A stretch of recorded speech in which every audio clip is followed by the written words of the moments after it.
This is the best explanation of manifestation you've ever heard in your whole life. Just give me 30 seconds to blow your whole mind. And comment a sunflower down below because that's my little good luck omen and it lets me know who's listening. So every coaching call or group coaching program experience I had today had this one theme involved, and it was actually connected to the movie Bruce Almighty, okay? Bruce Almighty with Jim Carrey. So there were a couple of people that were getting movement as it pertained to their manifestation and then either losing it or they were trying to figure out how to get to that next level of movement. And so this is going to be really helpful if you fall into those categories, all right? Here goes. So there's a specific scene in the movie that I really love how they've portrayed God in the movie, right? By Morgan Freeman. He goes, there's a line in the movie that goes, do you think when people pray for patience that God just zaps them with patience? Or does he give them opportunities to be patient? I'll give you guys a more relevant example. If you pray for a perfect committed relationship, do you think God just zaps you with a perfect committed relationship? Or does he give you opportunities, right, to learn what's blocking you from that perfect relationship? Does he give you opportunities to uncover what is holding you back from that perfect relationship? And here's the second example that's really going to blow your mind. Make sure you put that sunflower down below. I want to know who's listening. I want you to now imagine manifestation as like college and academia days, right? Back in the day. You need to take English 1 in order to get to English 2, right? Otherwise, you're going to be like overworked, confused, and a little bit lost. And sometimes when negative movement happens in your life, it's actually a hidden disguise and a blessing, right? Because in the negative movement, right, there is an opportunity for you to learn a lesson about a trigger that is still active within you. Let me give you an example. Let's say, as an example, you're manifesting love, and then the person pulls away and they go away. Although that seems quite negative, isn't it actually, because this is how I see it as a coach that's helped like thousands of people, I actually see it as a positive thing, and I'll tell you why, and I'll tell you why you should see it as a positive thing too. Although the temporary trigger of someone pulling away that you really have feelings for is an uncomfortable experience, of course, 100%, right? But didn't God or the universe or whatever you believe in actually just give you information about exactly what you need to fix to have the perfect committed relationship that you've been praying to God for? Like, this person pulling away has probably reactivated stories. I'm just giving an example. You know what's relevant for you about your worth, right? Or maybe about the fact that you are still having an anxious attachment style. You're still codependent. You still need them to do something to feel good enough, right? Or maybe it's just brought up negative expectations about the man or woman in general tied to past failed relationships.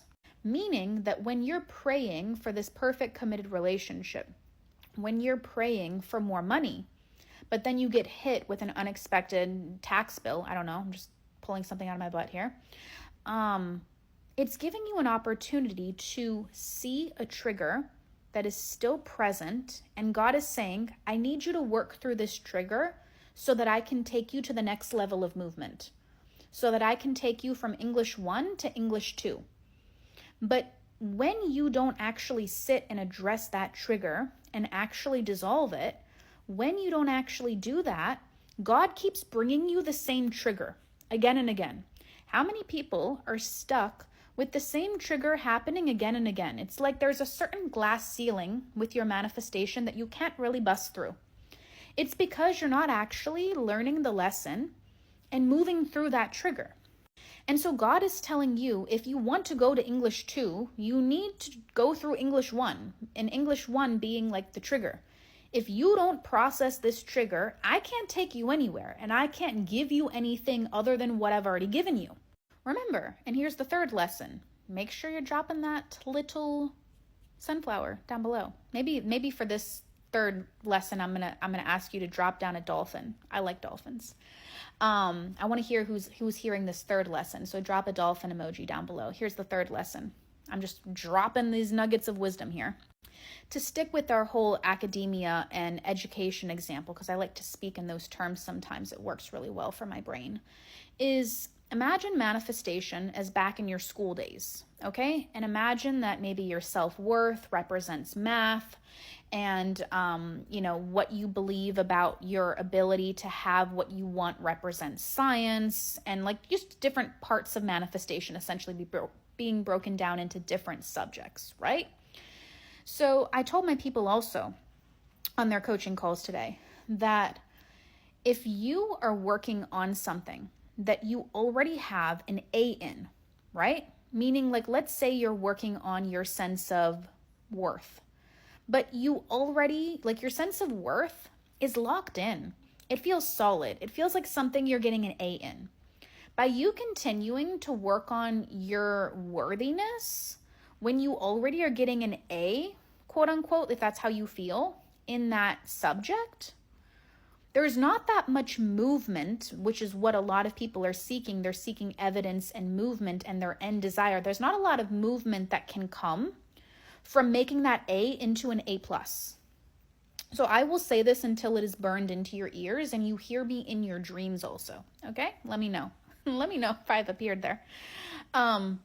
Manifestation is all about working on your weaknesses to make them into your strengths. So when triggers occur, it's a wonderful learning opportunity of thank you, God, for bringing me something that I need, that I'm being shown I need to work on to go to the next level of movement. Because now I will work on that trigger to get to the next level of movement. Now I'm literally being shown exactly what I need to be working on. More movement isn't going to come, this is essentially what I'm saying, from you working on what's really going well. It's going to come from you working on the things that you don't want to touch. It's going to come from you working on the triggers. It's going to come from you actually sitting down and confronting, what do I believe about women and how is that screwing me royally right now? Do I believe that all women are gold diggers and they only want this or that love doesn't work out for me, or when it comes to women, after a certain point in time, they just end up using me or wanting me for something, and then somehow expecting the love of my life to come in, right? Where am I holding on to stories or beliefs based on how I've been screwed over in the past that are screwing me right now? Because manifestation doesn't come from working on your strengths and making them stronger. It comes from working on your limitations and making them stronger. It comes from working on your weaknesses and making them into your strengths. Now that is a very multifaceted process, and that is a 3-hour discussion minimum, right? So if this sounds interesting to you and you want to work together one-to-one or hop into any of my programs that are happening right now, I think I have one still available in the link in my bio for like another couple days called Manifest on Demand, where I help you identify exactly what's stopping that next level of movement and help you to manifest your desires on demand instantly, quickly, easily, right? Just as I do in pretty much all my programs. So if you desire a group approach, if you desire a one-to-one approach, understand that everything's in the link in my bio if you want to discuss that. But remember, if you're praying to God for more money, for patience, for a perfect relationship, God does not zap you with it. He gives you opportunities to trigger you into the lesson that needs to be learned for it to occur. And I hope that is the most groundbreaking, wonderful example you have ever heard in manifestation, because I really kind of enjoyed it when I came up with it. And I hope you have a great day, friends.